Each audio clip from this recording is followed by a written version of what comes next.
Hey folks, welcome back to Bullets and Brass. People have been asking for this one for a little bit. I just didn't feel like I was ready to do the video, and I still think that I need to actually get one and shoot it even if I don't own it. Like, I just need to get one at the range and give it a try. But a lot of this is just raw intel dump. This is just straight information. So let's get into it. 30 Super Carry. Brand new caliber from Federal. They are really pushing for this to be like a primary carry kind of caliber. It's not being marketed as a 9mm killer. It's being marketed as if you want less recoil and more capacity in a 9mm, here you go. You're getting more good with no more bad. It isn't so much a 380 killer for reasons we'll touch on in a little bit, but it is interesting reading the media, the gun media, talking about it, because it's very schizophrenic. The gun media does not have a single point of view on this at all, which makes really interesting reading. Let's just get the raw numbers, okay? We have speed, sectional density, expansion diameter, gel penetration, kinetic energy, and momentum. And I think these are all important. I think these are all things that are critical to understanding how a caliber is going to perform. First, super carry. Speed, we're talking about the 100 grain HST. 4-inch barrel, which is what we also use on the 9mm. Speed, 1,250 feet per second. 9mm was 1,150 for 124 grain. Sectional density on 30, 0.147. Sectional density on the 9mm, 141. So small but significant difference. Significant in practice, I don't know about that. The expansion diameter in bare gel, 0.59 for 30 super carry, 0.65 for the 9mm. Hey, I need you to go click subscribe and a thumbs up. And then I want you to go to another video and do another thumbs up. And then go find some other poor YouTube sob and do it to him too, or her. Every little bit of help you can give us with the YouTube algorithm goes a long way in keeping channels like this and some of the more entertaining oriented firearms channels going. In covered gel, meaning heavy clothing, they weren't just doing one layer of material. The expanded diameter is 0.53 for 30 super carry and 0.57 for 9mm. So you notice how close the 30 super carry is. It only loses a little bit of expansion. The 9mm, percentage-wise, loses a lot more. Is it still bigger? Yeah, but not massively so. To me, those are about what I expected. The 30 super carry is expanding nicely. It is growing quite a bit percentage-wise because you've got a longer bullet. The longer bullet gives you more material to hold on to and still open up. The gel penetration in the same format, so clean and then covered, 12 inches and then 15.5 for 30 super carry, 13.1 and then 13.5 for 9mm. They're right there.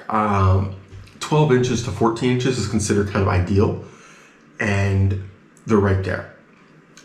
My theory when I was first looking at this was correct. The 30 is going to over penetrate if it doesn't open up enough. That is the constant issue with smaller diameter rounds going quickly. If they don't open up fast enough, they over penetrate. In this case, that's pretty minimal. That's not, if it reliably opens up, if going through, some light sheet steel or a little bit of glass or something doesn't screw with the expansion horribly, which the HST bullet's known to do well in, 15 inches, 15 and a half inches is not horrible at all. Penetration, expansion, I don't think either of those is a winner. I don't think, it's, what are you looking for? What's your scenario? Might flip which one you think is better. Now, here's where it gets interesting. And interesting in the sense that there's no winner here. The kinetic energy at 25 yards, 30 super carry is 312 foot-pounds. This is a 4-inch barrel. 9mm, 124 grain HST, 330 foot-pounds. Is 18 foot-pounds significant? Not really. Is it nothing? No, it's something. Is it going to determine which one of these I'm going to pick? Not really.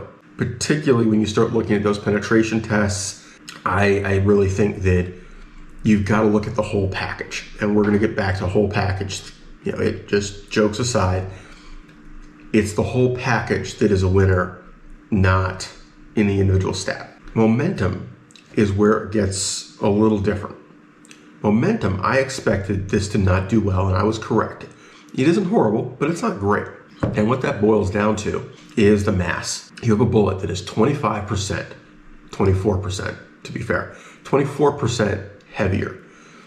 If you leave the speed out of it, because it's only a little faster on the super carry, you've got a lot more mass hitting whatever you're hitting. So in terms of transfer of energy, not how much kinetic energy does it have when it hits, but in terms of how much oomph it can push. More mass is key. That's different from penetration ability. KE in ballistics is great at punching holes in things, but at pushing deep into a solid object, momentum is kind of where it's at. I'm a big momentum guy. I think that we do ourselves a disservice by focusing on KE and not momentum. Same reason people like 45. You have a big, heavy bullet. It hits with authority.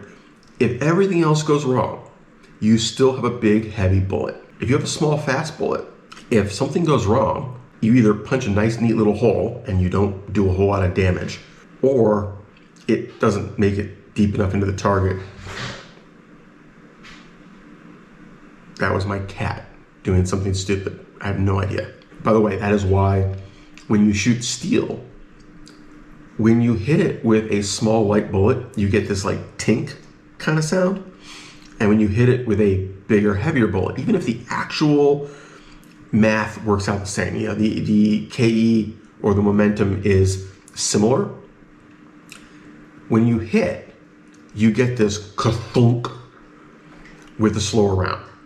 So it is very interesting reading the different opinions, both on the round itself and on how it's being promoted. The opinions on how it's being promoted are, if anything, more interesting because they're arguing about the intended role and the perceived role, two separate things. Performance-wise, you're not gaining anything. What you're gaining is it's a little smaller, it works about as well, you maybe get another couple rounds, but you also get a little less recoil. I think this is definitely going to be something that for the carry market, for concealed carry self-defense, there's a valid use here. I think there's another valid use, and that is competition. Reduced recoil, more capacity, and you start talking about those full-size race guns with, you're limited on your length of grip, right? Now you're talking a whole different beast. If that lets you avoid one reload during a stage somewhere in a match, just one, just for the whole match, there's one stage where you can skip a reload. Maybe instead of 2 reloads, you only need 1 reload. You just change the math for that match between 30 super carry and 9mm guys. That's a big thing for those guys. When people are winning matches by hundredths or thousandths of a second, there you go. Now, ammo costs, again, it's valid now. I don't think it will be as valid 6 months from now, a year from now, 2 years from now. I think that is a red herring because if it gains any traction, there will be plenty of FMJs. Is it going to be as cheap as 9? No. This is never going to replace 9mm as the cheap, go to the range and plink round. That's not what this is about. I do not think we're going to see any police departments issuing this.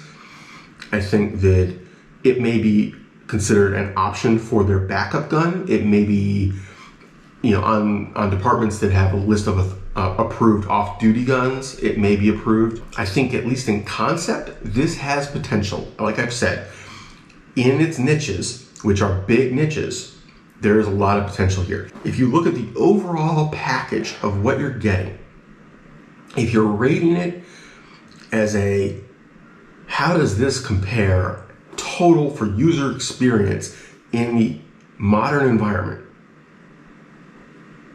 Awful competitive, awful interesting, because they've tailored it to the modern environment. That's one of the things people forget. It's not that the old rounds were worse or that they didn't know these things. No, the old round was tailored for a different environment. They were producing it for a different task. Well, now the task is a little different. They designed a round that is better on average for that environment. Doesn't mean the market's right, doesn't mean Federal's right, but we'll see what happens, right? Take care, guys. Have fun. Keep shooting.